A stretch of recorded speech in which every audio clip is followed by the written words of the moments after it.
ازيكم يا حبايبي؟ عاملين ايه؟ يا رب دايما تكونوا بخير وبصحه وبسلامه. صلوا على سيدنا النبي عليه الصلاه والسلام.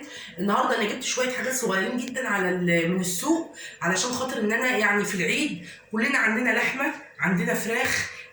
ربنا يخليها امي ذبحت وادتنا لحمه وفرقنا. انتوا شايفين الفيديو اللي انا نزلته، انا بفرج جوزي على اللحمه اللي امي ذبحاها واحنا بنفرقوها، فقلت انزل لكم حته صغيره كده منه. النهارده رحت السوق، بس الاول يعني ايه، معلش يعني انتوا قاهريني بسبب المشاهدات.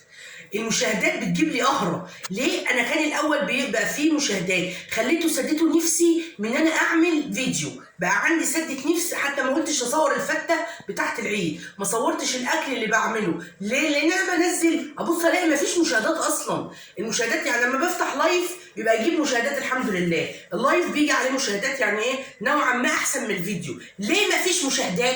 هو انتوا ما بتخشوش الا في الخيبه وتتفرجوا؟ انا ما بعملش حد، بقول ما بتكلمش مع حد بطريقه وحشه، بس انا ده بقول في فيديوهات ما بتستاهلش ان الناس تبص عليها. انت جايب الكاميرا مظبوط ولا جايبني ازاي؟ في فيديوهات الناس ما بتستاهلش انها تتفرج عليها وبتتفرج.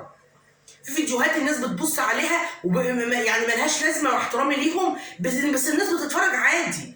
طب ما في فيديوهات احنا ده انا كده بتكلم بلسان كذا قناه ان في فيديوهات حلوه قوي الناس مديها، مش مديها حقها، اهدار مهدره في حقها. يعني انا دلوقتي عايزه اصور اكل، انا جايبه حاجات من السوق اهو، جايباها بكميه بسيطه، لان يعني ايه احنا طالعين جايبين كل حاجه، عندنا كل حاجه، وجو الحر كمان ما بيعيش حاجه في الثلاجه. اقول اصور، لا ما مش مصوره، انا ما بلاقيش مشاهدات، اتكلم ما بلاقيش، طب اعمل ايه؟ يعني في حاجات كده تحس ان هي على قدها خالص، او ما فيش منها اي محتوى، وتلاقي ما شاء الله ربنا يزيدهم. وفي حاجات تبص تلاقي الناس بتتعب وبتتمرمط عشان تصور فيها، وتبص تلاقي ما بتجيبش مشاهدات. يعني دلوقتي جايبه طماطم اهو، وجايبه شطه على قد دني، جايبه شطه وجايبه خيار وجايبه بطاطس وجايبه ليمون. هجيب ايه تاني؟ مش هجيب حاجه، لان انا لا باكل مقلي في الحر، ولا بحب في بتنجان صغير كده سلقته وعينته عشان الزيت وعشان الحر. خلاص بقى هجيب ايه؟ انا زهقت اصلا وانا بصور، انا زعلانه، انا عندي زعل جامد من ان من المتابعين ما بيتفرجوش.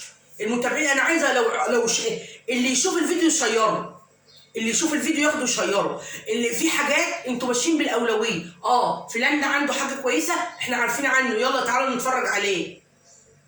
المشاهدات ضعيفه جدا. انا ببقى مصوره، بطلع لايف بصور حلو ماشي، وببقى مثلا بفتح، والله بقيت افتح اللايف واعمل الروتين، ولو بعمل اكل بفتح اللايف، ولو بعمل مش عارف ايه بقى واقول هو بيجيب متابعين والناس بتشوفني اكتر من الفيديو. الفيديو ما بقاش يجيب شبه الاول، من ايه مش عارفه والله. هو يعني بيبقى ايه مثلا، الحمد لله اولا، يعني انا بطلب من المتابع ان هو يشرفني بالحضور ويتفرج على المحتوى ويزيد، وبركه ربنا الاول وبركه سيدنا النبي ترفع المحتوى وتزيده وتعليه وتكبره. بس بعد بركه ربنا وفضل رسول الله عليه الصلاه والسلام، المتابع بعد كده ايه هو اللي بيبقى بيعمل كل حاجه. يرجع الدور الاخير للمتابع، لان الكرم الاول بتاع ربنا، الكرم الاولاني بتاع ربنا. انتم ربنا يديكم الصحه، يعني ايه مقصرين مش معانا لوحدي، مع حدود ياما. ربنا يزيدكم ويرزقكم الخير كله. اتفرجوا، انا بتكلم وعارفه ان في ناس هتشوف وناس لا، بس اللي هيشوف هيشير عشان التاني ما يشوف، اللي ما شافش يشوف. ما تزعلوش مني، بس انا زعلانه لان انا بنزل وببص طالعه اتكلم اكتر ما بوريكم. ما تنسوش تشتركوا في القناه وتشاهدوا الفيديو، شاهدوا 3 دقايق منه، وتحطوا اللايك علشان يجيلكم كل جديد. محدش يزعل مني، انا بتكلم اللي انا فيه. مع السلامه.